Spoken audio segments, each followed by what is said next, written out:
We are a podcast for product marketers and B2B SaaS who feel misunderstood of what they do. From someone who truly gets what you do and basically help you feel less like a misfit, being unignorable in your role.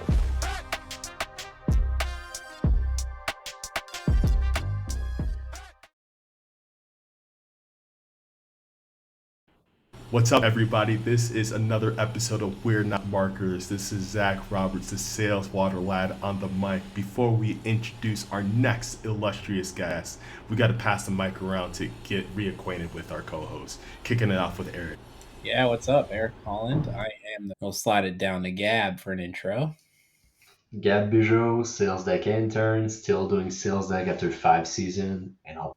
All right, so I've got to say, this is the first PMM I met out from Texas. I'm not going to give out her location or her address because I'm like, that's her personal information. But fun fact about this incredible guest we got in the mic, she was the person that put me on to product marketing consulting 2 years ago.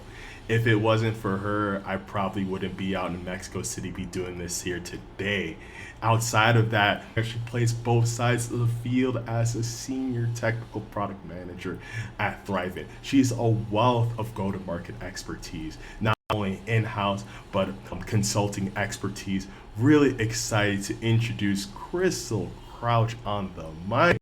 Crystal, so glad to have you on. That's a warm welcome. It's much deserved. Like, Crystal, I've told you this before. We spoke a few weeks ago. I was just like, thank you for putting me on to consulting, because if it wasn't for that conversation we had in July 2023, I'm like, all this in the back row wouldn't be possible. So you have my utmost gratitude. It is my honor. I've told you before, I am an open book.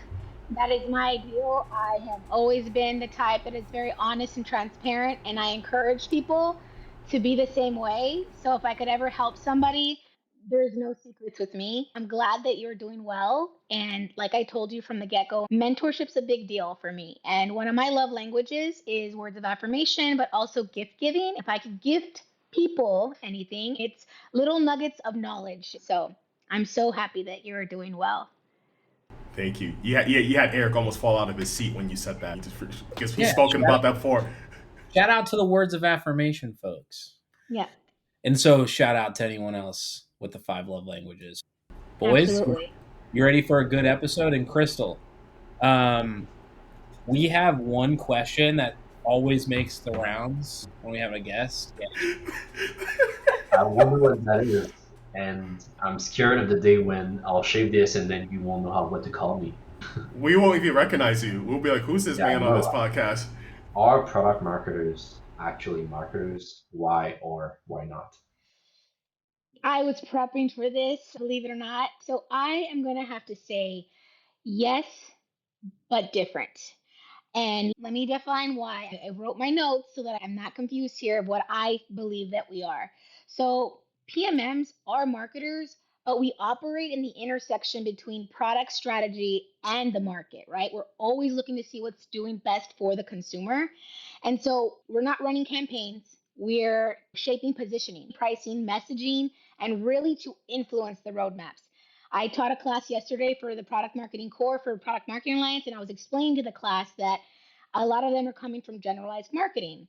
The biggest takeaway that I like to explain there is you have a lot of the nuggets that you can do product marketing and transition well, but the biggest lift and the differences, which I think is I would consider a hard skill to learn, is learning how to write and tell a story in the least amount of words without having to confuse the consumer with these fluff words. In terms of if product marketers or marketers, I would say yes, very different. Traditional marketing is demand creation, and I want you to think of product marketing as demand translation. I think it's very different there.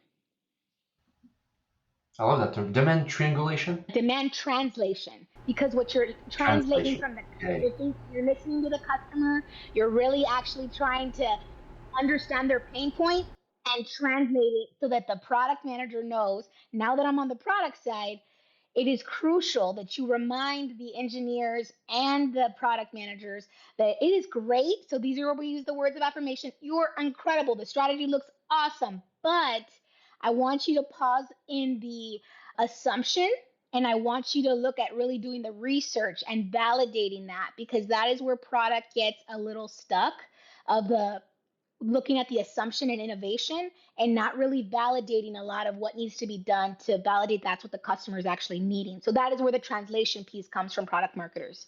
I've always joked that if you were to give any marketer the KPI of adoption, product adoption, they would think like they had to go adopt a child. So walking into that, has your mindset changed at all since you're now basically in the product side of things more so than just general marketing? 100%. And I'll explain 2 reasons why. But before I move to that point, I want to share something that I had learned from somebody that I admire, which is Becky, right? So Becky is now she's one of the head of product and she's a CPO at the company she works at. And she told me years ago that if you want to get really good at product marketing, you need to understand demand gen. And I'm like, in my head, I was like, why would I need to know demand gen? But the reasoning I say that, and the reason that we're not, I guess I would fall more into not marketers, right? But the issue there is that to make a strong product marketer, you truly have to work with those peers in marketing. I'm not an expert. I know what SEO is, I know what demand gen is, but if I'm not writing the right content into my messaging doc for them, we're not going to pair well together and we're not going to have those different campaigns that are going to work as well. So, to your question about product and why I see it differently, I honestly didn't think that product was as hard as all these product managers would claim that it was. And I would tell you it's 10 times harder than product marketing. And the reason for that is because, and product marketing is tough, it is so much harder than generalized marketing or integrated marketing. But it's hard because you're trying to create something from scratch. You're trying to prove to your manager, to these senior level leaders, that you have what it takes, that you're looking at a strategy. You need to have a 1 year plan. You need to make sure that you're listening to your customer. But then there's also the caveat that you're having to see, how are you working with your developers? Those relationships are crucial. And a lot of those product managers, they're super technical, and I have a great technical background, but if you don't have empathy, if you don't know how to work with people, if you don't have clear and clean communication and documentation, you're going to stink at your role. And that is why it's harder than product marketing, because you're trying to convince all of these senior leaders that you know what you're doing and that they're giving you the chance to prove yourself, to really resolve or come up with a solution for the pain point that the customer is telling you about. So it's like that extra level. It's like you actually have to ship something that that's going to make us money. Yep. I see And what you're if you saying. and if you have a great product, cool. But then you have iterations that you have to update it and you have to look at your competitive market, right? So it's really important that you know all facets of what is a true go to market launch. What does that look like? And I was teaching this yesterday because a lot of them were asking, in traditional marketing, you're not taught go to market. Let's be real. Everybody uses GTM and they don't know what GTM is until you're there. Exactly. GTM can mean so many things to so many people, but what I like to tell people is start with research. Like, what is the research that you have to get done? What is the checklist that you need? Are you doing a tier 1, a tier 2, a tier 3? And figuring out what are you going to do to help partner across organizationally, because a lot of times we work in silos. As PMMs, we are trying to be that gap bridger, right? It's hard work if you don't have the personality to like really bring people in and genuinely ask for their help, because you're not managing them. It's interesting because there's a lot of people that ask, like, why did you move into product marketing? Because I love people. And that other love language that I have is acts of service. And that's genuinely who I am. And so when people ask, oh, what tools are you using? What AI tools? Or what are you doing next? I'm an open book. I don't need to hide anything, because for me, it's the more you give out to the world, the more that you receive. And it can be like little nuggets of love or care or whatever, right? That people care about you. They should be the intersection at the organization, you acting as a CEO, right? Because you have your product, right? So you're trying to convince and influence all these people to get it to the finish line. That is where you need to have those soft skills. I'm not managing a team. That's the truth. I don't. But that is okay. For me, I feel like I'm bringing more influence by sharing my knowledge, by carrying and bringing everybody in that want to work with me. So I think that's, for me, it's a better win. I feel like when you bring people in, when you bring alignment, this is when you get the more challenging stuff, right? As either you're a PM or a PMM, you have to take some and lose some too to get in the right direction. When I was working in marketing in SEO, all I had to take care of is how the hell do I make this work? How the hell do I master this channel in its current state to deliver the results, which are often very simple or clear KPI. I want leads, I want revenue, whatever. When you get into that product marketing hat or PM hat, you're in a situation when you cannot just do it all yourself. You need to work with people, you need to make projects go forward, and it requires a lot of empathy, a lot of uh, not democracy, but I'm forgetting the other word. You have to, yeah, spot on. And I feel like the more people involved, the more chaotic it can get pretty easily. Absolutely. I've been dying to ask you this. Recently, I've joined the fellows here and moving into consulting as my full-time life. Tell us how you went about it. And ultimately, yeah, if you're going to have to do it all over again, what lessons do you need to know? So I would say that the lessons learned, there's 3 points that I have. Don't undervalue yourself early. You are worth, if somebody is reaching out to you or asking you questions, or if you've positioned yourself to be an expert in XYZ, I definitely encourage people to take that chance. Another thing about that is productive products that productize your services. Like if you are an expert in CI, or if you're an expert at positioning or messaging, or maybe it's strategy, that is what, not just to bill your hours, wrap it up into something that you can showcase and have something that is a little bit more feasible, where it's like a package deal where you can deliver. I think billable hours can work for certain projects, but it makes it really hard for the client sometimes. And so know your worth for sure. I think it's also very important that you talk to other consultants. Ask them, what is your hourly rate? What is your hourly rate for strategy? What is your hourly rate? The other thing is build community visibility before making the leap. I know that Zach is incredible. You guys are all incredible at posting every day. I'll be honest, that is my weakness. I don't want to feel like I'm bragging about something. And for some odd reason, I tell Zach this every single time we talk. I am confident in my work. I'm very confident in myself, but I don't feel like I need to go and tell everybody about it. And so when I got my consulting gigs, it was more of reaching out to leaders that believed in me. And they weren't mentors, they were people that were championing for me. So they were people that knew my work ethic. And I would reach out to them like, hey, have some time doing some consulting work. And to be quite honest, consulting actually started at church. I'm very involved in my community, and I had the CEO of a big Texas foundation for the University of Texas Foundations. And so there's 14 different universities under that umbrella. And she asked, hey, we know that you're really good at marketing. You've done a ton of stuff here. Can you come help me in that foundation? And that's really how it started, is my name started getting around, especially in Austin.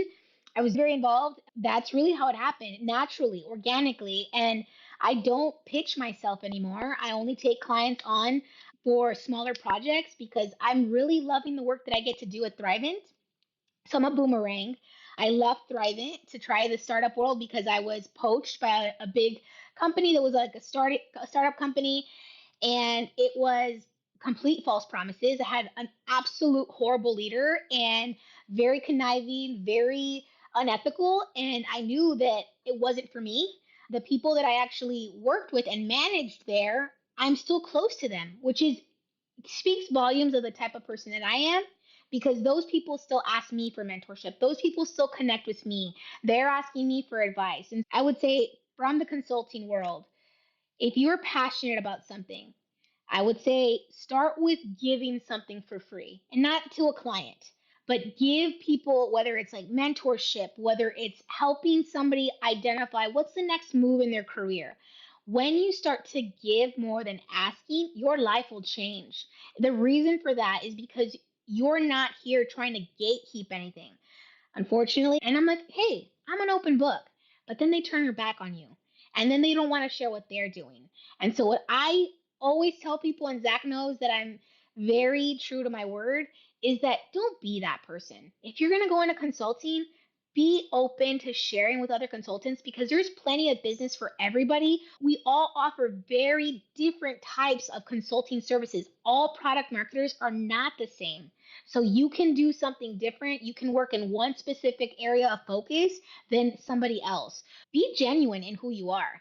That is going to help you get a lot further in your consulting world and referrals to your business to knowing who you are as a person and get you a lot more gigs at the end of the day. I love this tip so much, Crystal, and I'm all about being transparent, not gatekeeping stuff, and really getting out to people. Let's say I'm someone looking to make the jump to fractional.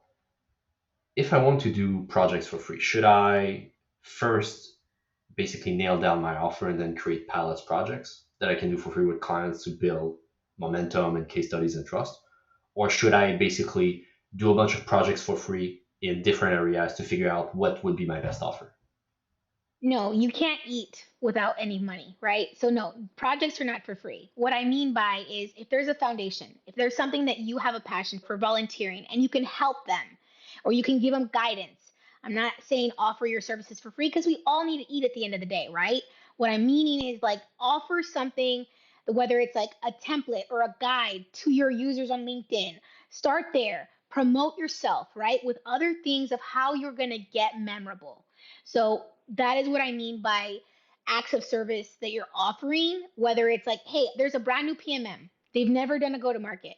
Can you just give them a small template to give them that kind of guidance? That is what I mean. From a client perspective, I think that you should have there's a lot of different types of offerings that you can have. I like to go onto websites and just read and understand within the first 10 seconds. But for me, it's that their messaging is garbage or it's AI, right? And so you need to have an offering, but I think if you have a focus, it makes it so much easier to sell your services. You don't want to be a catch all. You need to simplify and you need to strategically explain the strengths and weaknesses. Yes, I know plenty of Swiss Army knife PMMs, and you can do that.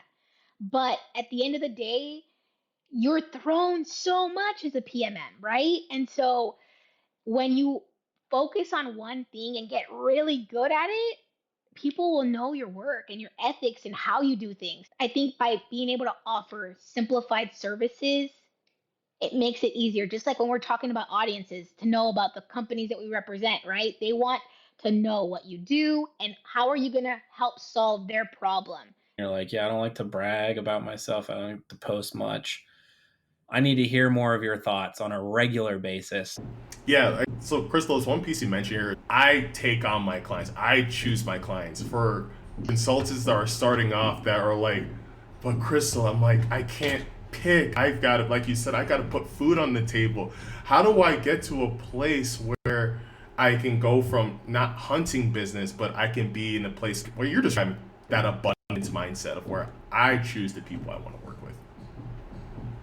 I'm glad you asked that question. Do you know your worth? Do you know what you can offer? And second of all, do people know and that they can trust in you? Are you honest? Are you ethical? What is your work ethic? I mention those things because the longer that you're in your career, you learn from a lot of different people and from my mentors. And I think for me, it's being able to go back to those leaders that believed in you or gave you that chance working on their team. There's always room for a consultant, right? So why not pitch yourself? Why not ask them, like, hey, do you know anybody? Those people are connected. So going to your network, that is the easiest form of low hanging fruit in terms of people that know you, that trust you, that can really speak to your level of expertise. When I tell people is you need to start with your messaging. What are you going to say to those people? So your outreach needs to be simple to the point. Don't use AI. Just use a couple of sentences. I sent you mine. Remember, Zach? It was, hey, I hope you're well, right? You want to ask them how they're doing and then let them know, hey, my current contract is about to end and I am going to have some room for some clients. And I wanted to see if you and your team had any opportunities for me. So I play the scripts out in my head and then I sound, and is it my tone of voice? Does it sound like me? Does it sound like who they know me to be? And I'm saying this because, yes, that's the hardest part, to ask people for help. But I'm not saying to go and blast it on your LinkedIn. Go to the people that know you, that you've worked for, that are peers, that are in leadership roles, especially that have that voice that they can make the decision if they have any room for a contractor. So how many clients roughly are you taking on right now while also doing full-time stuff? Right now, I have one, but it's One. not major. So it's just really helping with. So funny enough, I'm actually pretty obsessed with product operations. I like things that are super organized, and I found that there's a lot of companies that are super disorganized, don't have documentation, don't know how to run a true product launch. So that for me is what I'm taking on, and I'm really good at it because I love meeting people. I love talking to engineers. I love the product ownership side of, okay, this is how we're going to work some sprints in the agile space or whatever it may be, letting people know that if it's not done for full launch, it's better to do iterative work. So for me, that is what I'm taking on right now, which I've loved. I've absolutely loved teaching classes. That's one of my favorite things to do. How are you balancing it all? Have you ever had the moments where you had to dial things back because you felt like you were just doing too much? No. So, like I said about being hyper organized, my family and my children come first. And so does my my faith and my church community. People have been incredibly kind. And so I think that for me, by being able to live by a calendar, I get to do the things that I love. So my day job with Thrivent, which I absolutely love, and I love my manager and I love my peers, is between the hours of 8:30 to 4:30. And I love it because I can pick up my children at 4:30. I have dinner ready for them because again, I'm super hyper organized. I normally have everything prepped on Sunday. I don't like What are reheating. you cooking tonight?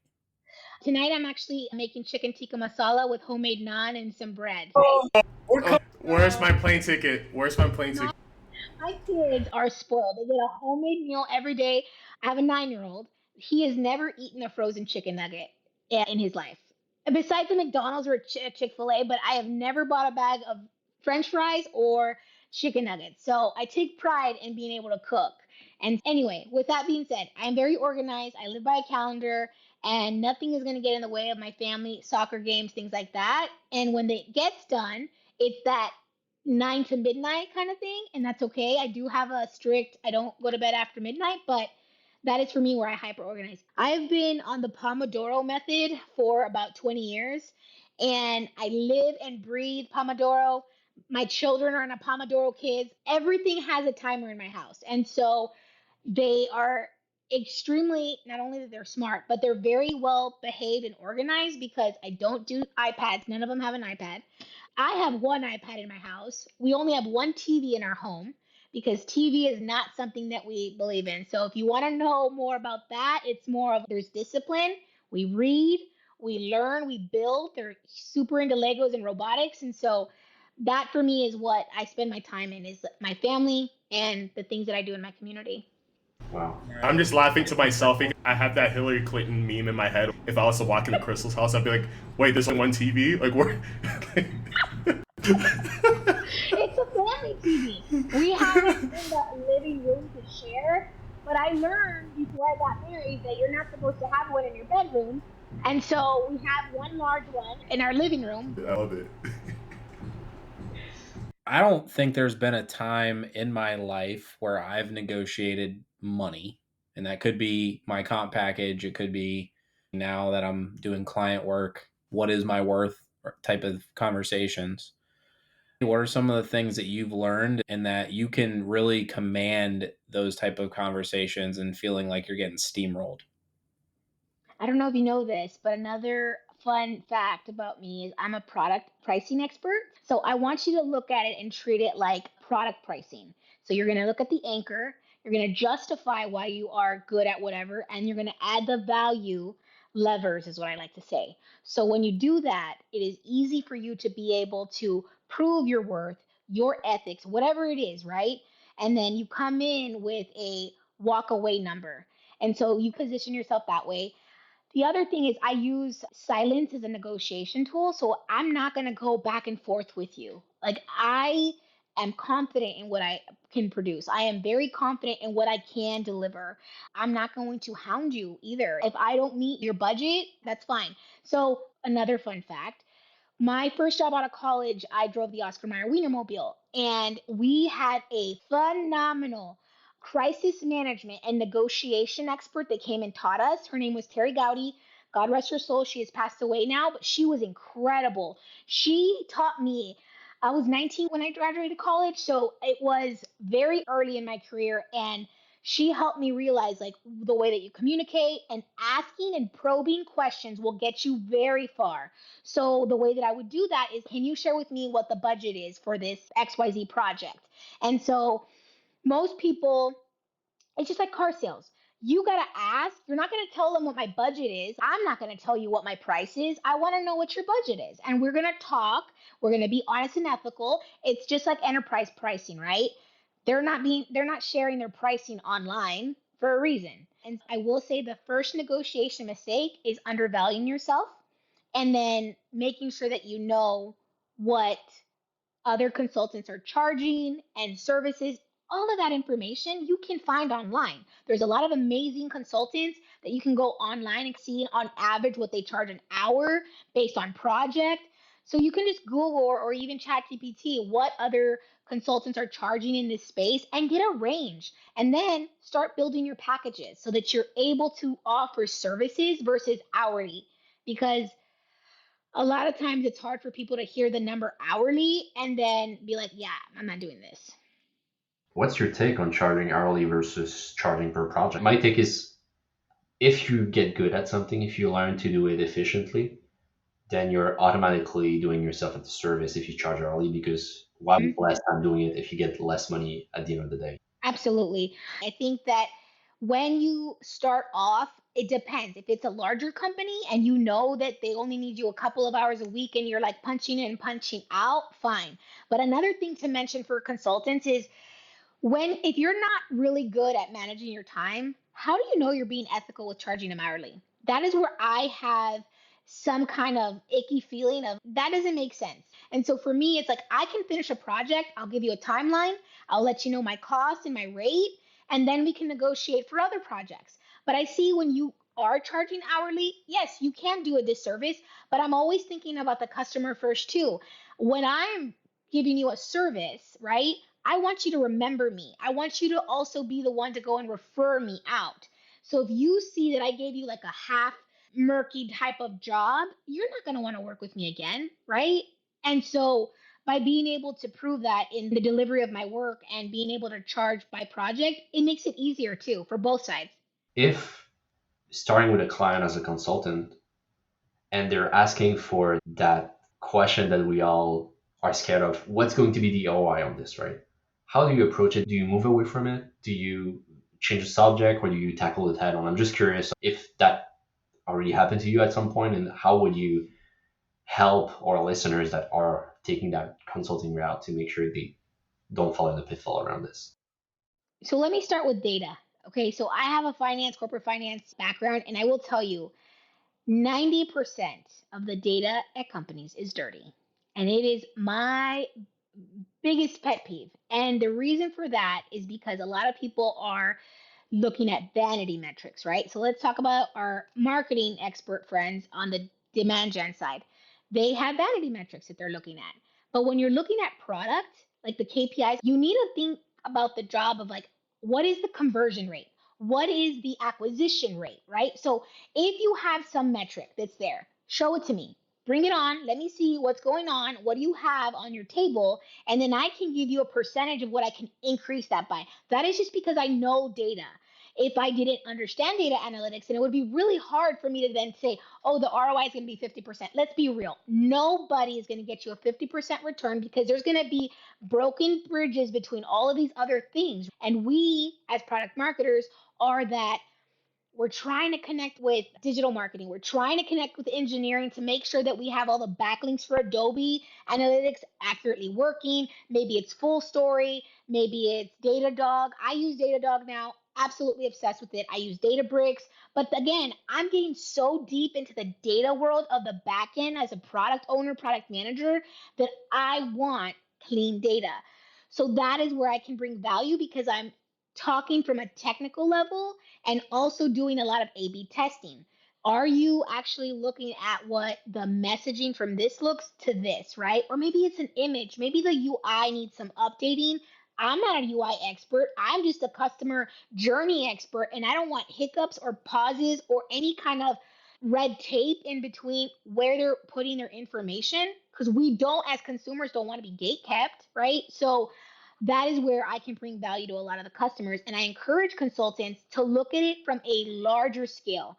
What is the strategy that you're bringing in? That is where companies lack. Zach can tell you this. A lot of times they want to wave this magic wand, and this is for the clients, and say, PMM, I don't know what PMM is. Nobody actually truly know what PMM is. And you have to come in and explain, this is what PMM is. I help to make sure that your product is being validated, that the customer actually needs this as we build it, and I'm going to get it flying off the shelf. My marketing peer is going to be promoting it. They're going to be promoting the company enterprise. My job is to work on products and delivery of the services and how to get everybody enabled, from sales enablement to client success to post go to market, right? That's my job. I am not a general marketer. I'm helping you strategically think about how you're going to drive in revenue. It's all about framing it in their mind so you can tackle that conversation better. Because as you said, if 90% of the data is dirty, how can they expect to formulating an ROI formula that makes sense, right? I don't think it's possible. So it's equal terms basically to be able to have that discussion. When you're evaluating a client to work with, what are the automatic no? If you notice X about this client, or if you see this, you're like, we are not working together. Do they understand what strategy actually means? Because strategy is thrown around like loose luggage. Do they actually have company objective key results that they want to hit? They're clear and that everybody knows, because that is how you're going to drive KPIs, right? Your key performance indicators of what that person or maybe that role is, you need to be clear. This is where I struggle with leaders that don't understand the differences. I need to know business value. So to give you another example, as a consultant, I want to know, what is the business value that you're wanting to achieve from this? So when you're building something, the business value can be like net new clients, retention, right? Those are part of what you can drive. Those are the goals. Now, what's the percentage? You need to have a very clear understanding. You want to understand, where is the broken issue? And I will tell you, sadly, a lot of the times is a miscommunication. One team thinks it's this, one team thinks it's that. And now you're supposed to be the one to fix everybody. It doesn't work that way. Your job is to come in and evaluate what's going wrong and how you can help them come together, because you're not going to be there forever. Your job is to finish your project and leave. So when I lead a lot of these calls, it's explaining to them that I'm not here to pick up the mess. I'm here to help influence them to get on a better path, because it's already broken. They're not hitting their goals. We're going to go ahead and work through a plan to get into those goals. So again, is it increasing net new revenue? Is it communication because your sales enablement is so bad you haven't updated a battle card or done anything in years? Then let's do that. I'm going to teach you how to do it. That's how I run my consulting firm. And why? Because I'm not going to be here forever, and I need to teach you the ways to getting it done right so that you can do well. And that's how I get a ton of referrals, because I'm not rude. I'm assertive. I know what I'm doing. And if I come into a place that's disorganized, like every startup out there, you need to come in with showing value, because you need business value and I need to prove my value too. I had a past client where website data was a mess. And as a consultant, you always feel like, oh, I'm in execution mindset. I gotta clean up this data. So for what I'm hearing from you, if a client would give you data that this is messy, you want me to interpret it, I'm hearing like, no, you give that back to the client and say, hey, we need this cleaned up first before I can analyze it. Is that my understanding then? No, you're going to come in and say, hey, I'm noticing that this data is not being count or tracked accurately. My advice is that we fix this data, or it's going to stay like this forever. I can't do anything with this data because it's not. So I need to ask, where is this data? Where is it pulling? Is it starting from HubSpot, where, let's just say that you're doing win loss, right? Because I've built out win loss programs. So if you're doing win loss, are you requiring a drop down, right, in a button in the experience where it's like they have to finish this to close out the client? Are you making them put in that you lost them due to a price, whether it's a competitor, whatever? If you're not, we're going to build that now. That is the first adjustment we're going to make. Two, where are you tracking data analytics and where is it? Are the backlinks working correctly on your page? Do you have a call to action? That is another big piece. If you have traction to your website, what is the call to action and what is the actual value that you're doing for the customer experience? So when I come in, I'm evaluating all the analytics because I want to understand what's the problem here? Is the issue because maybe it's the customer journey on the experience of the website? Maybe it's that you have an outdated PDF form that's not, you don't have a form that's collecting maybe a Google form or whatever. I can't do anything with a PDF, mister. I'm sorry. So I would tell him and say, listen, you're outdated. You don't have the things that you need. You can simplify this, but you're going to need something that's going to accurately track your data. And we're going to start there. And a lot of times they don't like to hear it. And then they're like, okay, none of us have time to do it. So I'm like, then let me do it and let me help you do it. And we'll start there. Because you can't, as a product marketer, no offense, that's not your job. The job of the data analytics, no offense, should be on the product team. That's me. You need to like work together because I need KPIs to prove of what's happening. If we work together and you as a product marketer are telling me, hey Crystal, you know what, you're right. We don't have that. So then you and I would work on a win-loss plan together because that's not my job. Win-loss is not as a product job, but I could help strategize for the product marketer. Hey, let's just change a few things in the experience in HubSpot. Once we do that, I guarantee you're going to have better data because now we're going to give a one pager. If not, I'm going to do a 30-second Loom video and I'm going to make it engaging enough to let the sales team know, hey, we got some updates. Those updates are in your HubSpot experience. We're going to go ahead and make sure that you're going to use the drop down button. So once you close out the client information sheet, we're going to be able to collect that data. That helps you and that helps me so that when we're running campaigns with our demand gen peeps, we're going to be able to accurately send what we need in certain campaigns because now we're focusing on whether we're still going to celebrate the losses one way or another, or we're going to celebrate the wins, right? And by doing that, we need to have them in a cadence of emails. Again, product marketer would do this with demand gen and making sure that those are all fluid and that becomes part of the go to market plan. How are you so confident? Because I know there's going to be several people who listen to this and they're going to say, I don't have that type of bravado. I don't have that type of confidence. And I do believe it's a skill that can be learned. Mm-hmm. So do you have any tips around that maybe you could help?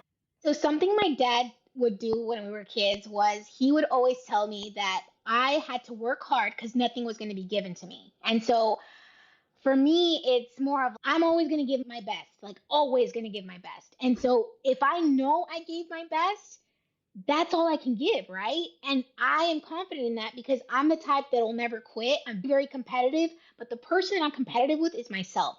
So I tell this to my boys, and I love it for them because they're confident in themselves, right? Every day I say little like funny things to them, like, you're the best. You're going to work hard today? And they're like, yeah, mom, I'm going to work so hard. And I'm like, you're going to be kind today? He's like, so kind. And then I'm like, I put my hand out and I told my son, the littlest one, I'm like, are you going to be gentle? He's like, absolutely going to be gentle. And I'm like, show me gentle. And he goes, I'm going to be gentle, mom. Nobody's going to believe in you more than yourself. And stop trying to compete against other people. The minute that you stop to look at everybody else around you and just believe in yourself, things change. Another big piece is my faith. I think for me, it's that I truly live a life of being the type of person to want to do acts of service, like genuinely. Right? Another hobby of mine is sewing now. I do. I love to sew, right? So I'll show you because I'm reading a new book. But I make like little bookmarks and then I'll send my friends like cool little bookmarks that I'm thinking of them or whatever and a little card. And so this for me is a little way of just telling them that I think of them or sending them handwritten thank you cards or thinking of them cards. So if you ever get an email from me that I want your address, it's to send you something cool.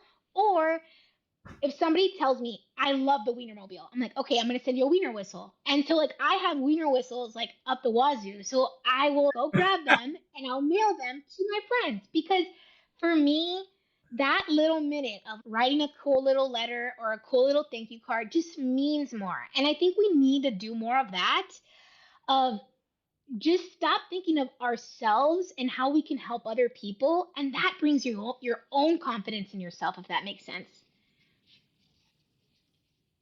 I am electrified. To be Yeah. clear, I've been on a webinar that I had to run today. This is our second podcast episode, and I should be drained, but I feel like I just had really Yes. good and awesome. Yeah, it's a contagious energy. This is like behind my eyelids, I'm almost like tearing up because it's like I was talking with a guy like a few days ago. Gosh, I feel like we're just in that dark tunnel right now where I'm just like building this launch. And I'm like, what the hell am I doing? To hear Crystal Crouch hops in the mic, believe in yourself. You got this shit. And I'm just like,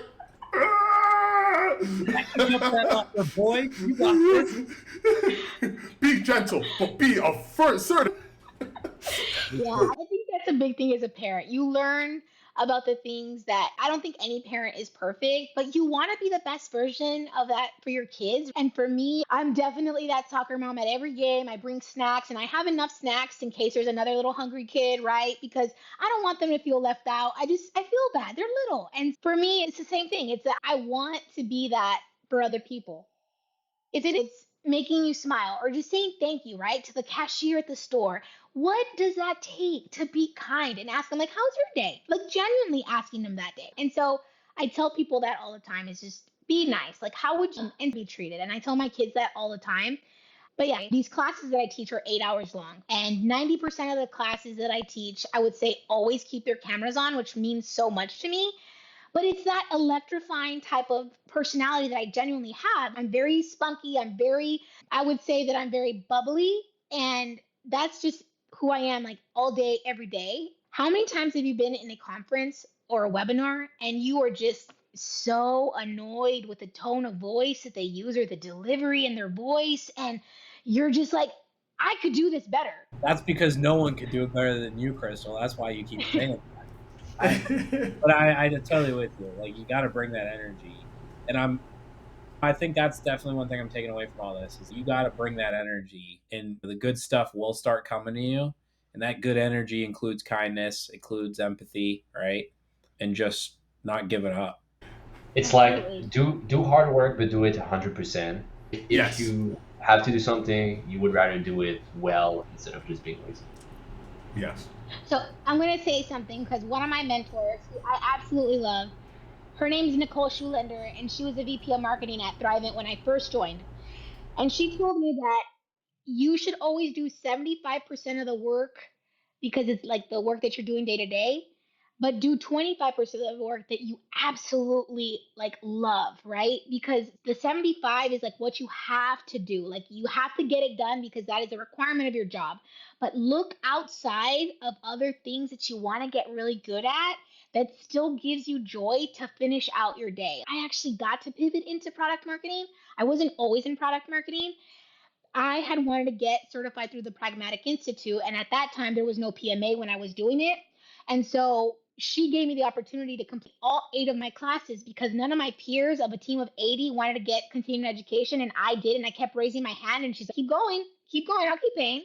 And I just love her for that because without her and her believing in me that I was still doing a great job, that I got to go get all these certifications and understand product strategy and understand pricing and understanding all these things that you're not really taught as a general marketer. And so I think that is really what changed the trajectory of my career and why I just love the strategy part so much. You got me so hyped after this call right now. My next client call or prospect call tomorrow, I'm going to tell you why you need to work with me. Thank you for that tone shift right there. Crystal, we're wrapping up towards the end of the hour. Boy, what questions do you have still lingering, if any, for Miss Crystal? I'm good on my end. Like, Chris, thank you. And there's a reason why we're talking today, so thank you. Absolutely. Just wanted to say thank you too. It's not over. We should be drained, but I'm energized right now. I have a call in 15 minutes and I'm able to crush it. Yes. So I will tell you, you don't need coffee all the time, but I want you to honestly just smile on your calls because if you smile, your whole demeanor changes. That is another thing that I would advise people is as product marketers, go through sales training. Please go through sales training because if you don't know the product you are trying to sell and support, and you don't know what your sales reps are going through, you're going to get let go from that role. You're not going to understand the role, and you may not be able to grow in that role. Great salespeople use a smile when they speak to people because people can hear that on the other line, and it makes things so much better. Even if it's a rough day, the one thing that I've learned and appreciate about my husband is that he has always said this, and he tells my kids this: happiness is a choice. It is your choice to be happy, nobody else's. So make that day prosperous and choose happiness instead of being down, regardless of what you're going through. You're going to get through it, and it makes things so much easier at the end of the day. Y'all gotta have an extra room in your house. I'm gonna just stay with you guys for a week. Come on in. I'm coming over for Thursday's dinner. Yes. Yeah, maybe I'll get out of my comfort zone. Oh, yeah. You just start with a picture of the meal. Okay. Yeah. Right? Just dip your toe in, and then once you're feeling comfortable, get your ankle in. Yeah, I don't know if I can do that on LinkedIn, but maybe it's those little inspirational videos of like, That's hey. what people need. Yeah. That's what they need, a little food in their life. That's what's not on LinkedIn. I'm a foodie. Next time you invite me, guys, you'll see me with my apron. I actually accidentally had an apron on in one of my calls, and my boss is like, "Are you wearing a little apron?" I'm like, "Oh, sorry. Yes, I do cook with an apron." It's such a functional thing to have. I get dirty. Like, I don't like to get wet. I wash my hands and water splashes everywhere. But I appreciate you guys. You guys, this was an awesome podcast, and I appreciate you guys inviting me. Thank you. We appreciate you. Yeah. Well, then that wraps it up for another episode of We're Not Marketers. See you guys. Thank you for listening to We're Not Marketers. If you liked what you heard, please subscribe, review our podcast, and share this episode with other PMMs. Thanks again, and see you soon.